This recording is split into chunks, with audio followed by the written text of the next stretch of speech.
I can say here and now with utmost conviction that Kenyans are the worst hypocrites you can ever come across.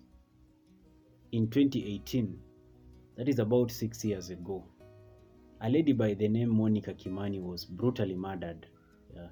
The poor lady had her throat slit viciously.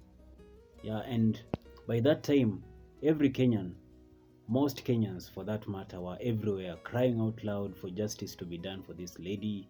They were all over social media claiming that the authorities should work and move fast to apprehend the culprits that were behind that murder.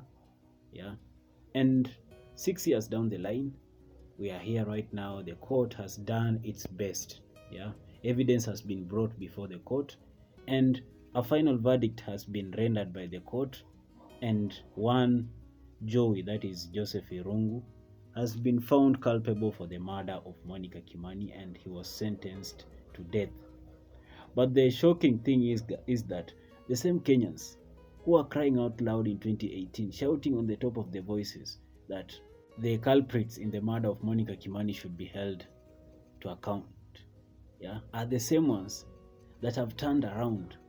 If you go around social media right now, everyone is sympathizing with the person that has been found guilty of the same offense that they were shouting and claiming for justice 4 years ago. That is 6 years ago. Yeah, you fail to understand, what do Kenyans really want? Yeah, if the court could have acquitted this man or everyone that was found that was held liable in that matter, people would be right now claiming that the court is corrupt and all that. Something that people need to understand: all these people that are shouting on social media sympathizing with someone who has been found guilty, yeah,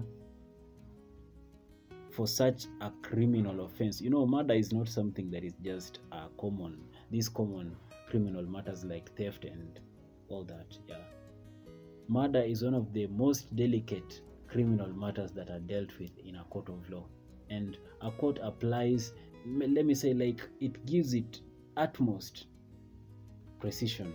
Yeah, that is why someone is taken for mental assessment to ascertain whether they were in their proper mind while doing such a thing. This person that has been found guilty, they were taken for that assessment and they were found to be well of sound mind. That is why they took plea and everything. Evidence has been brought before court, and it has been proven beyond reasonable doubt that this person did this. So I don't understand why Kenyans have changed heart. How about the family? The family of this girl that was brutally murdered 6 years ago. How would they be feeling? Kenyans need to be serious, because if we really want our justice system to stand up and defend our rights, we need to be serious. If someone has been found guilty by a court of law, why would you be sympathizing with them? Yeah, why? This person is guilty. He should face the law. There is no way you'll be starting to sympathize with someone, yet you still want the court to do justice. Yeah, there's a lot of cases in Kenya which are still pending, gruesome cases of murder. I know most of you know that. But if people are starting to sympathize like this, how will we achieve justice in Kenya?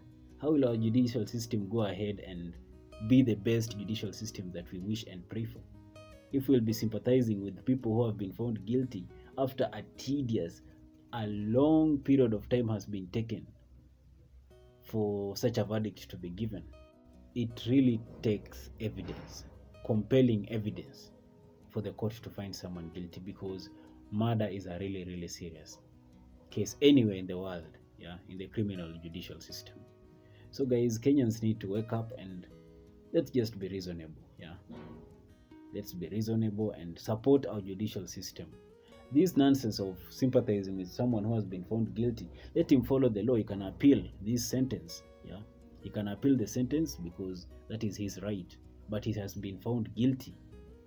Evidence has put him on the scene of the crime. It shows that he did it. So what else do Kenyans want? Why should you be sympathizing with someone like that?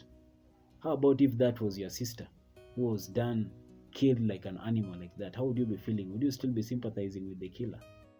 And I'm saying this as a lawyer myself with a keen interest in criminal law. a death sentence was passed, and I've seen across social media people claiming that the sentence was illegal because death sentence was abolished in Kenya. And it just comes to light that maybe people do not understand what the law provides, or maybe they are just outrightly ignorant, because the death sentence was never abolished in Kenya.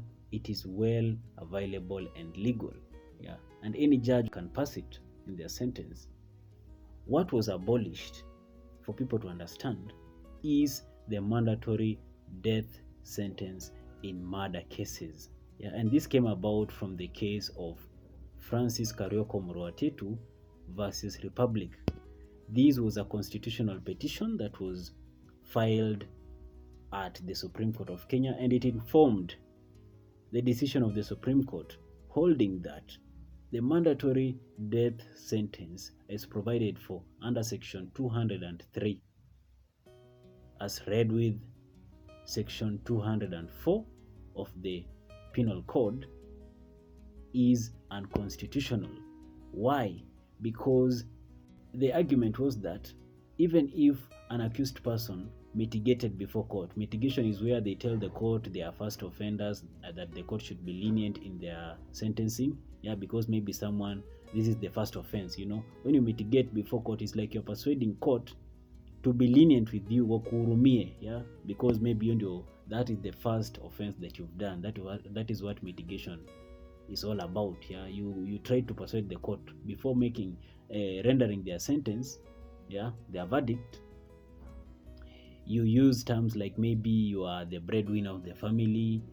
This is the first offense that you committed. Yeah, that is some of the aspects of mitigation. Yeah, so in this case of Francis Murwatetu versus Republic, which informed the decision of the Supreme Court in rendering that the mandatory death sentence in Section 203, as read with Section 204 of the Penal Code of Kenya, is unconstitutional, was that it did not matter whether a person convicted of murder mitigated. Yeah, the court would just pass the death sentence upon them, because that is what the Penal Code provided. So they said that is unconstitutional because it also affected the aspect of separation of powers, because in Kenya the judiciary, the legislature, and the executive deal independently. So by the legislature providing or dictating what the judiciary has to give or provide as a sentence, in stating that one should be automatically sentenced to death for murder, that was also affecting the aspect of separation of powers. So people need to trust our courts, and honestly, if we just want our judicial system to be strong and give us what we need as Kenyans, it is high time we support them and let justice take its course.